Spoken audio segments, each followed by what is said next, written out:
with homeless outreach. Do you happen to be homeless? So you need any assistance? So first of all, we just want to make sure you're safe out here.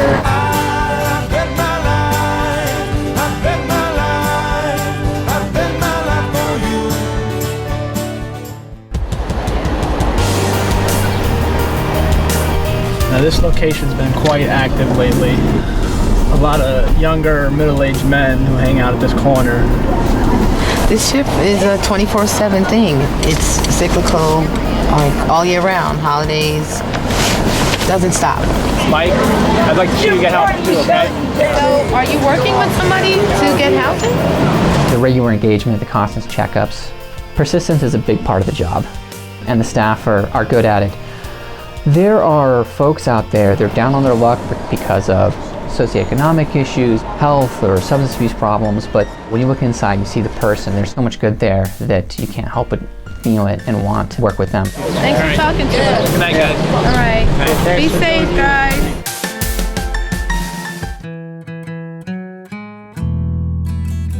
I was at a very young age beaten and couldn't get along with my father. I lived on the highways. From being a young man, I took off. I was 9 years old. The way I survived on the highways was with my guitar and singing songs. We first met David playing guitar in Strawberry Fields. Started seeing him there, seeing him sleeping outside, added him to caseload. I would see the Goddard people, the outreach team. They would ask us and talk to us. It's a process. You have to keep going back and repeatedly assuring someone, we're going to stay with you. The Goddard people checked on me every day. We were one of the first outreach teams to be created back in the late 1970s. What has evolved over the many years is our homeless outreach is such a core area, core mission of what this organization stands for. Goddard, Riverside, Deborah speaking, how can I help? Hey, Deborah, it's Nancy with a 301 call. Number 80, St. Mark's Place. Caucasian male, 70s. Got it. He's in a wheelchair. Oh, I see him. Bingo. During this last winter, I couldn't help but always think that our teams and outreach workers were out there 24/7 in some of the really very difficult conditions.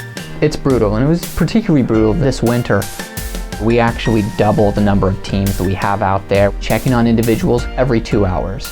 You know, when it's freezing, a lot of these folks are still out here, and we're just out here doing our code blue canvassing to make sure that they're not frostbitten, they're not getting hypothermia, trying to encourage them to go inside or accept our services.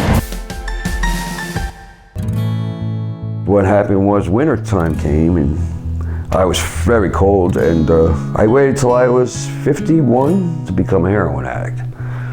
I had never did it before, but it was cold out. He first started trying to get sober right around the time we started moving him into housing. The God's honest truth, every single step of the way I had trouble. The people at Goddard are the ones, they were there for me. You can't ever give up on people or stop believing that someone can really change. Ellen went to a bunch of places with me. She took me herself to the food stamp place, Medicaid. She cares. She cares, and I can see it. And she's not the only one. She just happens to be the one that I'm working with. They help, they do their best. Right now they're working with me and my husband trying to help figure out why we got put out in the first place. Melissa and her husband are a couple that we've known in that area for some time. So what we'll do now is go back to the office and continue to document every engagement. We do have a pretty robust online database that tracks all the homeless individuals that we encounter. I'll swear by outreach. Outreach helps. We do from outreach all the way to housing. It's all within one organization. And so you develop that trust within the organization. What's very gratifying is when you're able to move somebody in to a permanent home. Hey, what's up, son? Simon, I got maybe 2 weeks here. I went to the ASPCA. I'm rescued, he's rescued. You know what I mean? When they actually get into permanent housing, it's not just us, like, you know, we're jumping for joy and success that this particular person has, but that they have it too. This is the armoire, the drawer down here for my clothes, and this is the refrigerator. Stuff to cook with, knives, everything, forks, everything. When they move in here, the outreach teams, they stay in touch and make sure that they adjust to living indoors. My goal when my group is over, I'm going to get a job and work. I can't say enough about how much I appreciate this. It's mine. You know what I mean? It's mine. The triumph is really seeing people who have been on the streets for a long, long time get off the street and get housed. I know that we're doing what we're supposed to do.